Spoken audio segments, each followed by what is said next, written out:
Bhakti in the Upanishads, a Christian point of view. The Vedic age of Hindu religious life was dominated by the elements of self-preservation, self-defense, self-assertion, and all characteristics of the first stage of life's struggles for existence.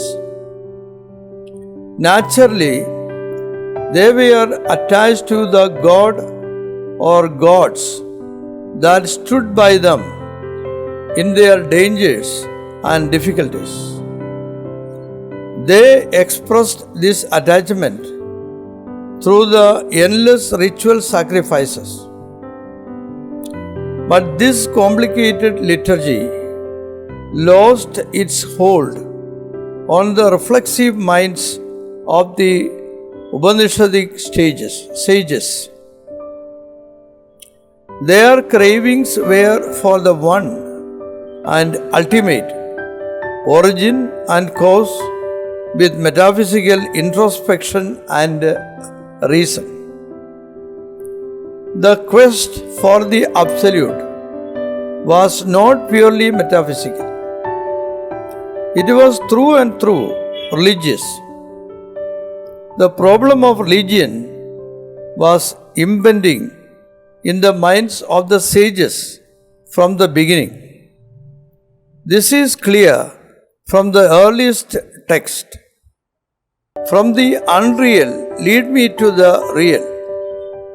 From darkness, lead me to light. From death, lead me to immortality. Just quoted.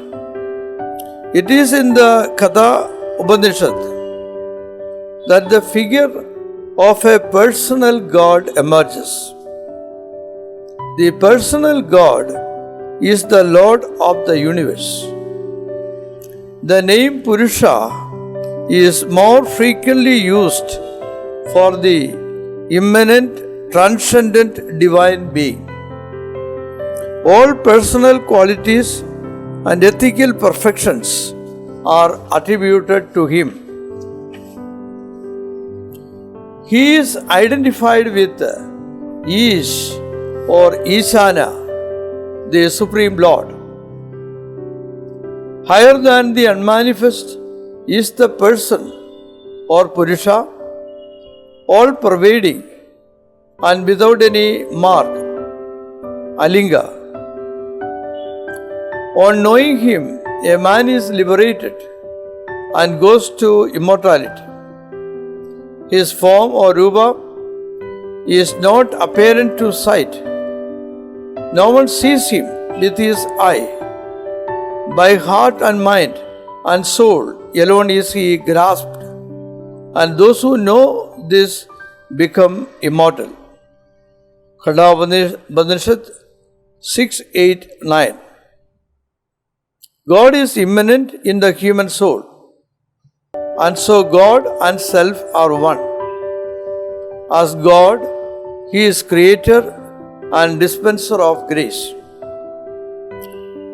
The Upanishadic author is greatly impressed by the mystery and transcendent greatness of God.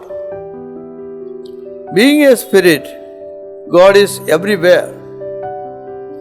He can confine himself in the minutest space and spread himself in the widest space. This spirit is hidden in the heart of man. One who surrenders himself to God alone will see him.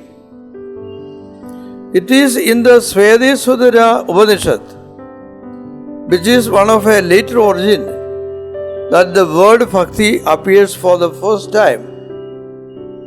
Even before that, Katha Upanishad spoke about the belief in a personal God, as we have seen above.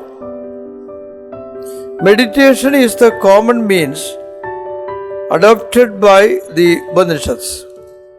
The end of meditation is to arouse admiration and love.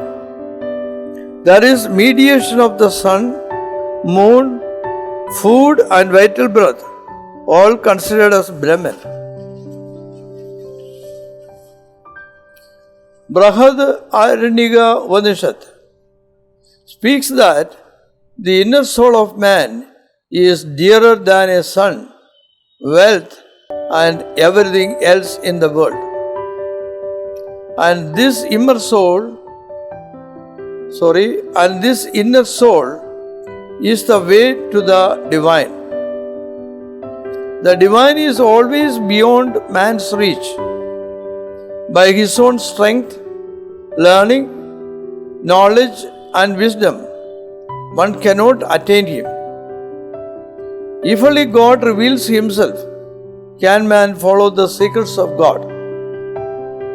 I quote, "This self cannot be won by instruction, not by sacrifice or intellect, nor by much learning.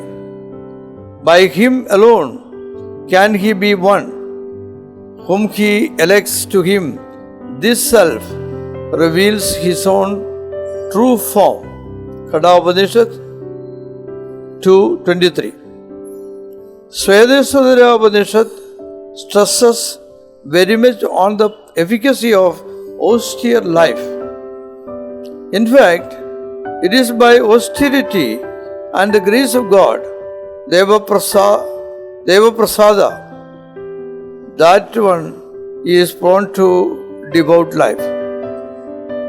I quote, "By much austerity and by the grace of God did the wise Svetesvatara make Brahman rightly known to those most advanced upon the ascetic path, vessel of purity, supreme to the company of seers, well-pleasing."